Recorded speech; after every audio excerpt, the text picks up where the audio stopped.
Well, having logged about 7 million miles aboard various airlines, Dave Kohl is a highly sought-out speaker on our changing economic trends. And I was able to sit down with him and talk about the importance of entrepreneurs in any economic recovery. Dr. Kohl, in the economy that we're in, could entrepreneurs and small business, could it lift us out of the recession that our country's been struggling with? Absolutely. And, you know, with my background, I taught small business entrepreneurship at Virginia Tech for a number of years, and I actually helped start the program up at Cornell University in Ithaca, New York. And you take your 25 to 30 million small business folks in America, and they put their idea, they put their business plan together and get a little bit of seed capital and bring it about. And you got to remember, corporations constantly watch the small business community because oftentimes they will buy those companies up or hire those individuals into the corporation. And so it is definitely one of the foundations of the pyramid of success of the United States economy. And sometimes stress also brings along great ideas. You know, I often tell people that it's not the good times that brings innovation, it's actually the tough times. And, you know, when you have your back against the wall, you think outside the box, you think creatively.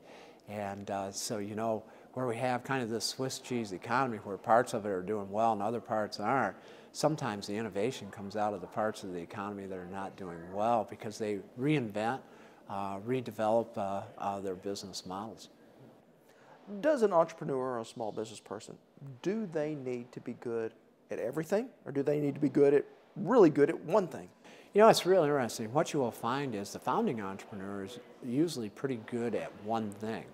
But as that business grows, there's one skill that they're going to have, and it's going to be people skills. And so if they're deficient in certain areas, say they don't have the financial ability or the operational organizational ability, you know what they do? They hire good people and get out of their way. And I often tell entrepreneurs that the difference between being an entrepreneur 30, 40 years ago versus an entrepreneur today, you've got to have good people skills in a sense to know where your vulnerabilities are and hire to your weakness. And that makes it successful.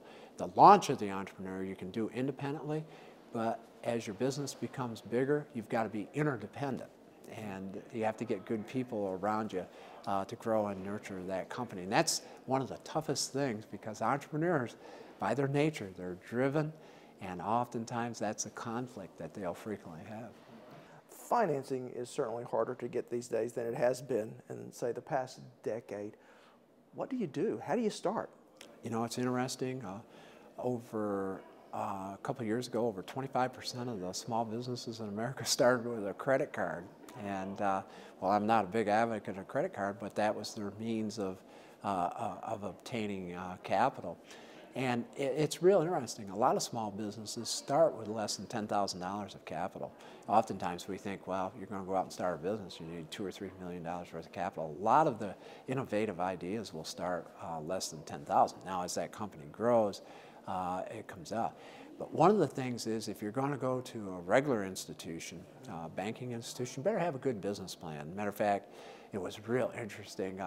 My classes at Virginia Tech, we actually had them work as group business plans. And a lot of the students, they wanted to do it by themselves. And I says, no, you need other people to have ideas on your business plan, and then they would actually have to present them to bankers and lenders. And it was real interesting. We had some very, very successful businesses, but that business plan, it's kind of your guide. And it makes you take things from your mind and put it down on paper and put it in a logical manner. And a business plan doesn't have to be that big. I mean, and you know what I often told students? If you can't communicate the business plan over a simple napkin, it's too complex.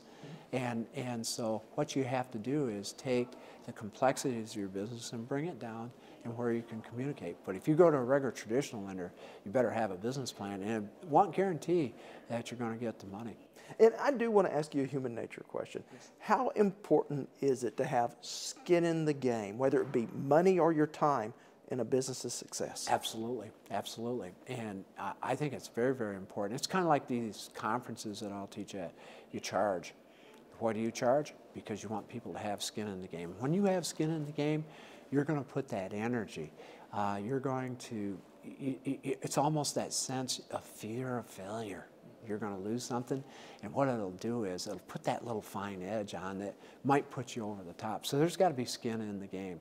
And one of the biggest fears I have is that, you know, somebody's going to write a check out for $100,000 and, you know, you go start the business. No, you've got to put something up. And oftentimes that's money, but sometimes that's time.